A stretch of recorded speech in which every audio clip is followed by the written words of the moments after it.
8ویں ذمہ داری خامد کے مہمانوں کی مہمان نوازی خوشی سے کرنا۔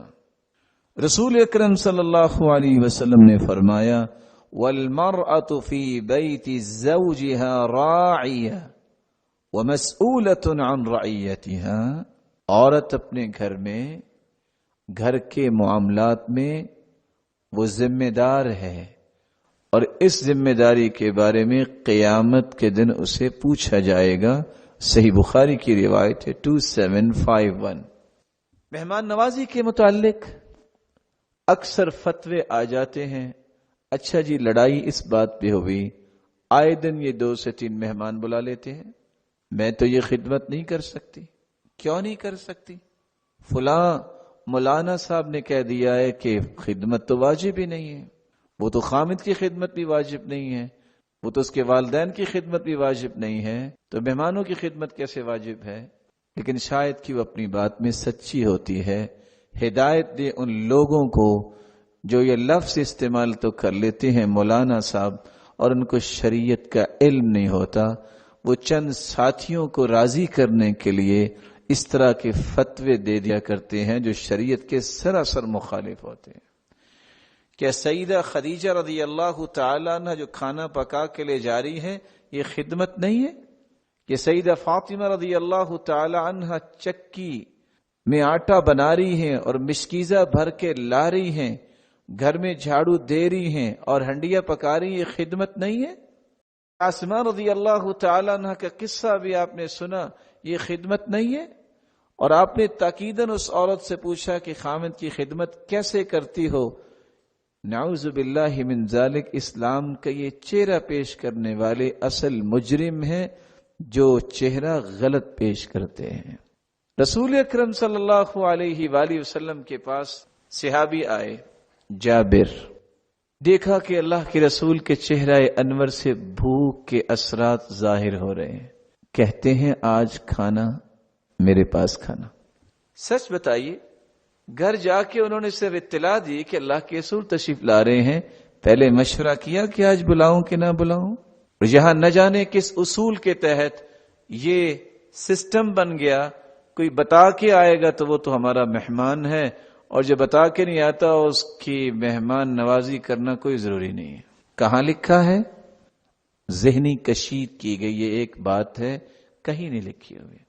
وہ رات جو مہمان لے کے آئے اللہ کے رسول اور فرمایا کون ہے جو اس کی مہمان نوازی کرے گا؟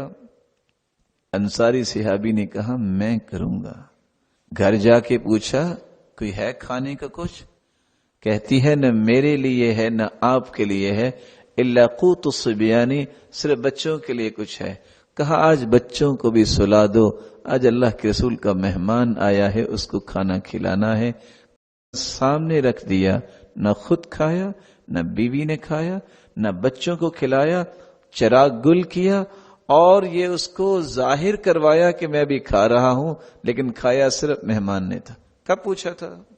کس طرح جابر رضی اللہ تعالیٰ عنہ کے پاس 1000 کے قریب مہمان آ گئے، کیونکہ اللہ کے رسول نے اعلان کر دیا نا، فرمایا ان جابرا قد صنع لكم سؤرا فهيا لن، جابر نے دعوت کی ہے آجو سارے۔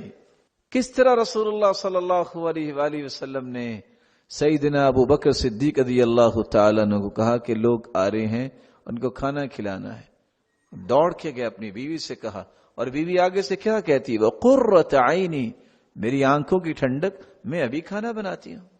مزاج شریعت یہ ہے کہ اگر میرے اور آپ کے دل میں مسلمانوں کی محبت، احترام اور خیر خواہی نہیں تو اس دل کی اصلاح ہونی چاہیے۔ اور لفظ سنیے گا، اس لیے اللہ کے رسول نے فرمایا لا خیر فی من لا یضیف، جس شخص کے اندر مہمان نوازی نہیں اس شخص کے اندر خیر نام کی کوئی چیز نہیں ہے۔ مدینے والوں کو اللہ نے ممتاز کیوں بنایا؟ تاریخ گواہ ہے 2 ہی شہر دنیا میں ایسے ہیں جو بڑے مہمان نواز ہیں، حبشہ اور مدینہ، اور اس لیے ہجرت اولا مسلمانوں نے کی تو حبشہ کی طرف اور دوسری ہجرت مدینہ کی طرف۔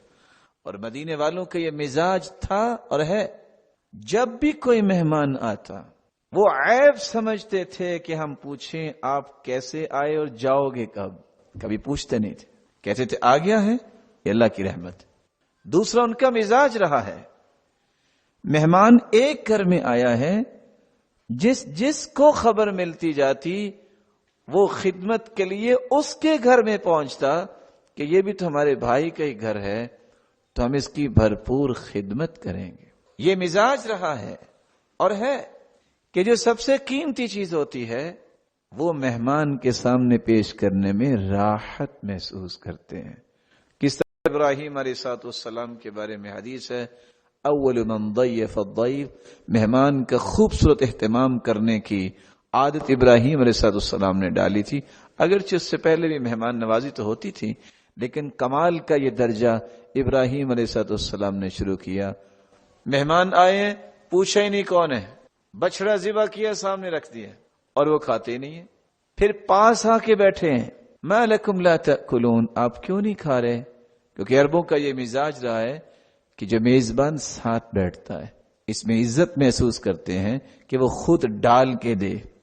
تو ابراہیم علیہ السلام نے پوچھا اب تو میں بھی آ گیا ہوں، اب تو آپ کھائیں نا۔ تو انہوں نے جواب دیا کہ ہم کھانے والی پارٹی نہیں ہے، ہم تو اللہ کے فرشتے ہیں۔ تو مہمانوں کی خدمت کرنا اپنی استطاعت کے مطابق یہ ذمہ داری ہے۔ سیدنا ابو بکر صدیق رضی اللہ تعالیٰ عنہ سے بڑھ کے دنیا میں اللہ نے صحابہ کرام میں سے کسی کو نہیں بنایا۔ صرف مہمان کا کھانا لیٹ ہوا ہے، پہلی مرتبہ سیدنا ابو بکر نے اپنے بیٹے کو یہ لفظ بولے تھے، ای غدر۔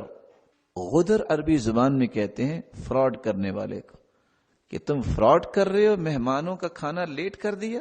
تو رسول اللہ صلی اللہ علیہ وآلہ وسلم نے یہ مزاج دیا ہے، تو یہ 8ویں ذمہ داری عورت کو نبھانے میں خوشی محسوس کرنی چاہیے۔